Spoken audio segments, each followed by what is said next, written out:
سورہ تکاثر۔ سورہ تکاثر کا تعارف۔ مقام نزول۔ سورہ تکاثر مکہ مکرمہ میں نازل ہوئی ہے۔ آیات، کلمات اور حروف کی تعداد: اس صورت میں 1 رکوع، 8 آیتیں، 28 کلمے اور 120 حروف ہیں۔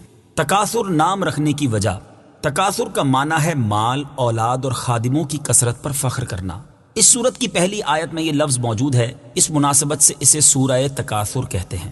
سورہ تکاثر کے فضائل: نمبر 1، حضرت عبداللہ ابن عمر رضی اللہ تعالی عنہما سے روایت ہے، نبی اکرم صلی اللہ تعالی علیہ وآلہ وسلم نے ارشاد فرمایا، کیا تم میں سے کوئی اس کی طاقت نہیں رکھتا کہ وہ روزانہ 1000 آیتوں کی تلاوت کرے؟ صحابہ کرام رضی اللہ تعالی عنہم نے عرض کی، اس کی طاقت کون رکھتا ہے؟ ارشاد فرمایا، کیا تم میں کوئی روزانہ الہاکم التکاثر پڑھنے کی طاقت نہیں رکھتا؟ یعنی یہ سورت پڑھنا ثواب میں 1000 آیتیں پڑھنے کے برابر ہے۔ نمبر 2، حضرت جریر بن عبداللہ رضی اللہ تعالی عنہ فرماتے ہیں، رسول اللہ صلی اللہ تعالی علیہ وسلم نے ارشاد فرمایا، میں تمہارے سامنے سورت الہاکم التکاثر پڑھنے لگا ہوں تو اسے سن کر جو رو پڑا تو اس کے لیے جنت ہے۔ آپ صلی اللہ تعالی علیہ وآلہ وسلم نے وہ سورت پڑھی تو بعض صحابہ کرام رضی اللہ تعالی عنہم رو پڑے اور بعض کو رونا نہیں آیا۔ جن صحابہ کرام رضی اللہ تعالی عنہم کو رونا نہیں آیا تو انہوں نے عرض کی، یا رسول اللہ صلی اللہ تعالی علیہ وآلہ وسلم، ہم نے بہت کوشش کی لیکن رونے پر قادر نہیں ہو سکے۔ حضور اقدس صلی اللہ تعالی علیہ وسلم نے ارشاد فرمایا، میں دوبارہ تمہارے سامنے وہ سورت پڑھتا ہوں تو جو رو پڑا اس کے لیے جنت ہے، اور جسے رونا نہ آئے تو وہ رونے جیسی صورت بنا لے۔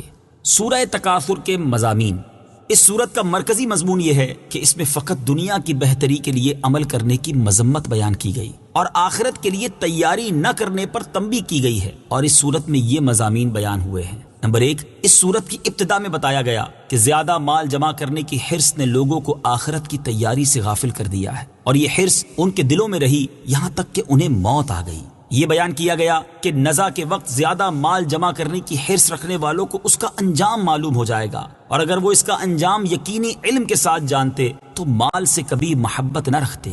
نمبر 3، اس سورت کے آخر میں یہ بتایا گیا کہ مرنے کے بعد مال کی حرص رکھنے والے ضرور جہنم کو دیکھیں اور قیامت کے دن لوگوں سے نعمتوں کے بارے میں پوچھا جائے گا۔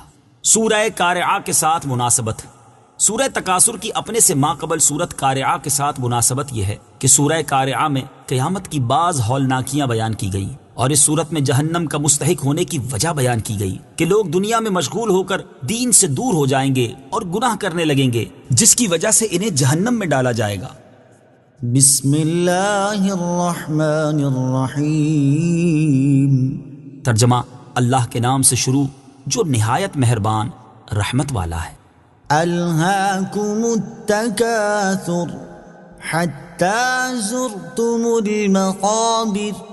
ترجمہ: زیادہ مال جمع کرنے کی طلب نے تمہیں غافل کر دیا یہاں تک کہ تم نے قبروں کا منہ دیکھا۔ الہاکم التکاثر، زیادہ مال جمع کرنے کی طلب نے تمہیں غافل کر دیا۔ تفسیر سراج الجنان میں ہے، ارشاد فرمایا کہ زیادہ مال جمع کرنے کی طلب نے اور اپنے مال اور اولاد پر فخر کرنے نے تمہیں اللہ تعالیٰ کی عبادات سے غافل کر دیا۔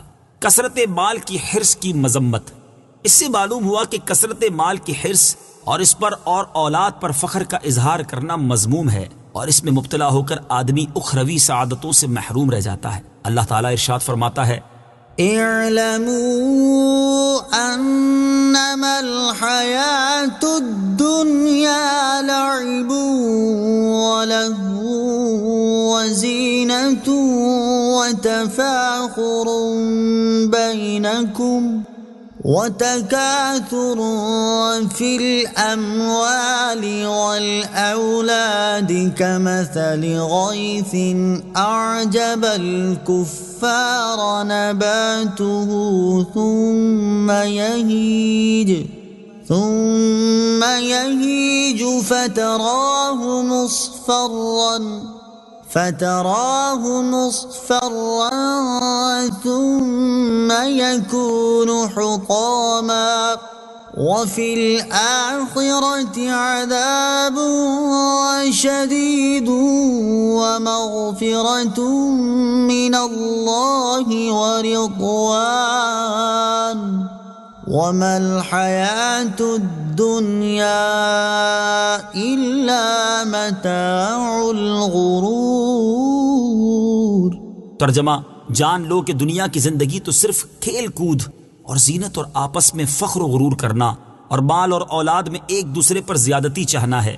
دنیا کی زندگی ایسے ہے جیسے وہ بارش جس کا اگایا ہوا سبزہ کسانوں کو اچھا لگتا ہے، پھر وہ سبزہ سوکھ جاتا ہے تو تم اسے زرد دیکھتے ہو، پھر وہ پامال کیا ہوا بیکار ہو جاتا ہے، اور آخرت میں سخت عذاب ہے اور اللہ کی طرف سے بخشش اور اس کی رضا بھی ہے، اور دنیا کی زندگی تو صرف دھوکے کا سامان ہے۔ اور ارشاد فرمایا: يا أيها الذين آمنوا لا تلهكم أموالكم ولا أولادكم عن ذكر الله ومن يفعل ذلك فأولئك هم الخاسرون۔ ترجمہ: اے ایمان والو، تمہارے مال اور تمہاری اولاد تمہیں اللہ کے ذکر سے غافل نہ کر دے، اور جو ایسا کرے گا تو وہی لوگ نقصان اٹھانے والے ہیں۔ اور ارشاد فرمایا: يا أيها الذين آمنوا إن من أزواجكم وأولادكم عدوا لكم فاحذروهم وَإِن تَعْفُوا وَتَصْفَحُوا وَتَغْفِرُوا فَإِنَّ اللَّهَ غَفُورٌ رَّحِيمٌ۔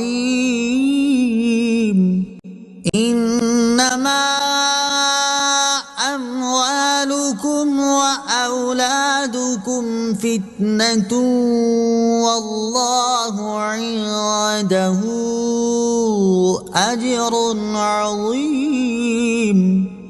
فَاتَّقُوا اللَّهَ مَا اسْتَطَعْتُمْ وَاسْمَعُوا وَأَطِيعُوا وَأَنفِقُوا خَيْرًا لِأَنفُسِكُمْ وَمَن يُوقَ شُحَّ نَفْسِهِ فَأُولَئِكَ هُمُ الْمُفْلِحُونَ۔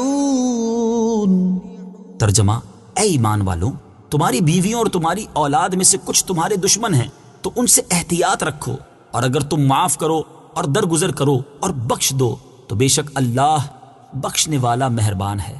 تمہارے مال اور تمہاری اولاد آزمائش ہی ہیں اور اللہ کے پاس بڑا ثواب ہے، تو اللہ سے ڈرو جہاں تک ہو سکے، اور سنو اور حکم مانو، اور اپنے فائدے کے لیے اللہ کی راہ میں خرچ کرو، اور جسے اس کے نفس کے لالچی پن سے بچا لیا گیا تو وہی فلاح پانے والے ہیں۔ اور حضرت مطرف رضی اللہ تعالیٰ عنہ اپنے والد سے روایت کرتے ہیں کہ میں رسول کریم صلی اللہ تعالیٰ علیہ وسلم کی خدمت میں حاضر ہوا، اس وقت آپ الہاکم التکاثر کی تلاوت فرما رہے تھے۔ آپ صلی اللہ تعالیٰ علیہ وسلم نے فرمایا: ابن آدم کہتا ہے کہ میرا مال میرا مال۔ اے ابن آدم، تیرا مال وہی ہے جو تو نے کھا کر فنا کر دیا، یا پہن کر بوسیدہ کر دیا، یا صدقہ کر کے آگے بھیج دیا۔ حضرت ابو ہریرہ رضی اللہ تعالیٰ عنہ سے روایت ہے، رسول اللہ صلی اللہ تعالیٰ علیہ وسلم نے ارشاد فرمایا: بندہ کہتا ہے کہ میرا مال میرا مال، اس کے لیے تو اس کے مال سے صرف 3 چیزیں ہیں۔ نمبر 1، جو اس نے کھا کر فنا کر دیا۔ نمبر 2، جو اس نے پہن کر بوسیدہ کر دیا۔ نمبر 3، جو کسی کو دے کر آخرت کے لیے ذخیرہ کر لیا۔ اس کے ماں سوا جو کچھ بھی ہے وہ جانے والا ہے، اور وہ اس کو لوگوں کے لیے چھوڑنے والا ہے۔ حضرت عمرو بن عوف رضی اللہ تعالیٰ عنہ سے روایت ہے، بخاری شریف کی حدیث ہے، رسول اللہ صلی اللہ تعالیٰ علیہ وسلم نے ارشاد فرمایا: خدا کی قسم، مجھے تمہارے غریب ہو جانے کا ڈر نہیں ہے، مجھے تو اس بات کا ڈر ہے کہ دنیا تم پر کشادہ نہ ہو جائے جس طرح تم سے پہلے لوگوں پر ہوئی تھی، پھر تم اس میں رغبت کر جاؤ جیسے وہ لوگ رغبت کر گئے، اور یہ تمہیں ہلاک کر دے جیسے انہیں ہلاک کر دیا۔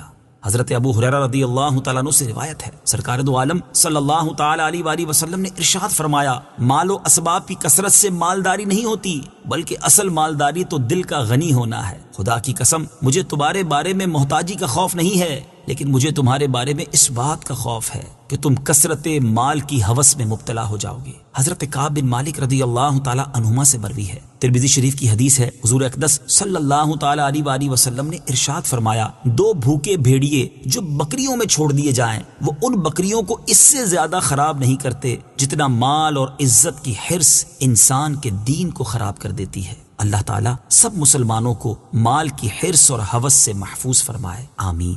حتى زرتم المقابر یہاں تک کہ تم نے قبروں کا منہ دیکھا۔ تفسیر صراط الجنان میں ہے یعنی کثرت مال کی حرص تمہارے دل میں رہی یہاں تک کہ تمہیں موت آ گئی اور تم قبروں میں دفن ہو گئے۔ مال اور اولاد کی حقیقت۔ یاد رہے کہ جس مال کے زیادہ ہونے کی حرص کی جاتی ہے اور جس اولاد پر فخر و غرور کا اظہار کیا جاتا ہے ان کی حقیقت یہ ہے کہ یہ اس وقت تک انسان کے ساتھ رہتے ہیں جب تک اس کے جسم میں روح باقی ہے، اور جیسے ہی روح اس کے تن سے جدا ہوتی ہے اور اسے قبر میں دفن کر دیا جاتا ہے تو وہ مال اور اولاد اس کا ساتھ چھوڑ دیتے ہیں اور قبر میں اس کے ساتھ صرف اس کا عمل جاتا ہے۔ لہٰذا ہر عقل مند انسان کو چاہیے کہ وہ مال زیادہ ہونے کی حرص کرنے اور اپنی اولاد پر فخر و غرور کرنے کی بجائے نیک اعمال زیادہ کرنے کی کوشش کرے تاکہ یہ قبر میں اس کے بہترین ساتھی ہوں۔ حضرت انس بن مالک رضی اللہ تعالیٰ عنہ سے روایت ہے، حضور اقدس صلی اللہ تعالیٰ علیہ وآلہ وسلم نے ارشاد فرمایا، میت کے ساتھ 3 چیزیں جاتی ہیں، ان میں سے 2 لوٹ آتی ہیں اور ایک اس کے ساتھ رہ جاتی ہے۔ اس کے اہل خانہ، مال اور عمل ساتھ جاتے ہیں۔ اہل خانہ اور مال لوٹ آتے ہیں اور عمل اس کے ساتھ باقی رہتا ہے۔ حضرت عائشہ صدیقہ رضی اللہ تعالی عنہا فرماتی ہیں، ایک دن رسول اللہ صلی اللہ تعالی علیہ وآلہ وسلم نے صحابہ کرام رضی اللہ تعالی عنہم سے دریافت فرمایا، تم جانتے ہو کہ تمہارے اہل و عیال، مال اور اعمال کی مثال کیسی ہے؟ صحابہ کرام رضی اللہ تعالی عنہم نے عرض کی، اللہ تعالیٰ اور اس کا رسول صلی اللہ تعالی علیہ وسلم بہتر جانتے ہیں۔ ارشاد فرمایا، تمہارے اہل و عیال، مال اور اعمال کی مثال اس شخص کی طرح ہے جس کے 3 بھائی ہو۔ جب اس کی موت کا وقت قریب آئے تو وہ اپنے تینوں بھائیوں کو بلائے اور ایک سے کہے، تم میری حالت دیکھ رہے ہو، یہ بتاؤ کہ تم میرے لیے کیا کر سکتے ہو؟ وہ جواب دے، میں تمہارے لیے اتنا کر سکتا ہوں کہ فی الحال تمہاری تیمار داری کروں، تمہارے ساتھ رہ کر تمہاری حاجات اور ضروریات کو پورا کروں، پھر جب تمہارا انتقال ہو جائے تو تمہیں غسل دے کر کفن پہناؤں اور لوگوں کے ساتھ مل کر تمہارا جنازہ اٹھاؤں کہ کبھی میں کندھا دوں اور کبھی اور شخص، جب تمہیں دفن کر کے واپس آؤں تو جو کوئی تمہارے بارے میں پوچھے اس کے سامنے تمہاری بھلائی ہی بیان کروں۔ یہ بھائی در حقیقت اس شخص کے اہل و عیال ہیں۔ یہ فرمانے کے بعد حضور پرنور صلی اللہ تعالی علیہ وآلہ وسلم نے صحابہ کرام سے پوچھا، اس کے بارے میں تمہارا کیا خیال ہے؟ انہوں نے عرض کی، ہم اس میں کوئی بھلائی نہیں پاتے۔ اس کے بعد ارشاد فرمایا، پھر وہ اپنے دوسرے بھائی سے کہے، تم بھی میری حالت دیکھ رہے ہو، تم میرے لیے کیا کر سکتے ہو؟ تو وہ جواب میں کہے، میں اس وقت تک تمہارا ساتھ دوں گا جب تک تم زندہ ہو، جو ہی تم دنیا سے رخصت ہو گئے تو ہمارے راستے جدا جدا ہو جائیں گے، کیونکہ تم قبر میں پہنچ جاؤ گے اور میں یہیں دنیا میں رہ جاؤں گا۔ یہ بھائی اصل میں اس شخص کا مال ہے، اس کے بارے میں تمہارا کیا خیال ہے؟ صحابہ کرام رضی اللہ تعالی عنہم نے عرض کی، یا رسول اللہ صلی اللہ تعالی علیہ وآلہ وسلم، ہم اسے بھی اچھا نہیں سمجھتے۔ حضور اقدس نے مزید ارشاد فرمایا، پھر وہ شخص اپنے تیسرے بھائی سے کہے، یقیناً تم بھی میری حالت دیکھ رہے ہو اور تم نے میرے اہل و عیال اور مال کا جواب بھی سن لیا ہے، بتاؤ تم میرے لیے کیا کر سکتے ہو؟ وہ اسے تسلی دیتے ہوئے کہے، میرے بھائی، میں تو قبر میں بھی تمہارے ساتھ رہوں گا اور تمہیں وحشت سے بچاؤں گا، اور جب حساب کا دن آئے گا تو میں تیرے میزان میں جا بیٹھوں گا اور اسے وزن دار کر دوں گا، یہ اس کا عمل ہے، اس کے بارے میں تمہارا کیا خیال ہے؟ صحابہ کرام رضی اللہ تعالی عنہم نے عرض کی، یا رسول اللہ، یہ تو بہت اچھا دوست ہے۔ رسول کریم صلی اللہ تعالی علیہ وآلہ وسلم نے ارشاد فرمایا، حقیقت یہی ہے۔ كلا سوف تعلمون ثم كلا سوف تعلمون كلا لو تعلمون علم اليقين لترون الجحيم ثم لترونها عين اليقين ثم لتسألن يومئذ عن النعيم۔ ترجمہ، ہاں اب جلد جان جاؤ گے، پھر یقیناً تم جلد جان جاؤ گے۔ یقیناً اگر تم یقینی علم کے ساتھ جانتے تو مال سے محبت نہ رکھتے، بے شک تم ضرور جہنم کو دیکھو گے، پھر بے شک تم ضرور اسے یقین کی آنکھ سے دیکھو گے، پھر بے شک ضرور اس دن تم سے نعمتوں کے متعلق پوچھا جائے گا۔ كلا سوف تعلمون، ہاں اب جلد جان جاؤ گے۔ تفسیر صراط الجنان میں ہے، اس آیت اور اس کے بعد والی 5 آیات کا خلاصہ یہ ہے کہ اے لوگو، ہاں ہاں اب نزا کے وقت کثرت مال کی حرص اور اولاد پر فخر و غرور کرنے کے برے نتیجے کو جلد جان جاؤ گے، پھر یقیناً تم قبروں میں جلد جان جاؤ گے۔ یقیناً اگر تم مال کی حرص کا انجام یقینی علم کے ساتھ جانتے تو مال کی حرص میں مبتلا ہو کر آخرت سے غافل نہ ہوتے۔ بے شک تم مرنے کے بعد ضرور جہنم کو دیکھو گے، پھر بے شک تم ضرور اسے یقین کی آنکھ سے دیکھو گے، پھر بے شک ضرور قیامت کے دن تم سے ان نعمتوں کے بارے میں پوچھا جائے گا جو اللہ تعالیٰ نے تمہیں عطا فرمائی تھی، جیسے صحت، فراغت، امن، عیش اور مال وغیرہ جن سے تم دنیا میں لذتیں اٹھاتے تھے، اور ان کے بارے میں یہ پوچھا جائے گا کہ یہ چیزیں کس کام میں خرچ کی، ان کا کیا شکر ادا کیا، اور ان نعمتوں کا شکر ترک کرنے پر انہیں عذاب کیا جائے گا۔ قیامت کے دن ہر نعمت کے بارے میں پوچھا جائے گا۔ اس سورت کی آیت نمبر 8 سے معلوم ہوا کہ قیامت کے دن ہر نعمت کے بارے میں سوال ہوگا، چاہے وہ نعمت جسمانی ہو یا روحانی، ضرورت کی ہو یا عیش و راحت کی، حتیٰ کہ ٹھنڈے پانی، درخت کے سائے اور راحت کی نیند کے بارے میں بھی سوال ہوگا۔ اللہ تعالیٰ ارشاد فرماتا ہے، ولا تقف ما ليس لك به علم إن السمع والبصر والفؤاد كل أولئك كان عنه مسؤولا۔ ترجمہ، اور اس بات کے پیچھے نہ پڑ جس کا تجھے علم نہیں، بے شک کان اور آنکھ اور دل ان سب کے بارے میں سوال کیا جائے گا۔ اور حضرت ابو ہریرہ رضی اللہ تعالیٰ عنہ فرماتے ہیں، ترمذی شریف کی حدیث ہے، جب یہ آیت ثم لتسألن يومئذ عن النعيم نازل ہوئی تو صحابہ کرام نے عرض کی، یا رسول اللہ صلی اللہ تعالی علیہ وآلہ وسلم، ہم سے کس نعمت کے بارے میں پوچھا جائے گا؟ حالانکہ ہمارے پاس تو صرف یہی 2 سیاہ چیزیں یعنی کھجور اور پانی ہیں، دشمن حاضر ہے اور تلواریں ہمارے کندھوں پر ہیں۔ ارشاد فرمایا، ان قریب ایسا ہی ہوگا۔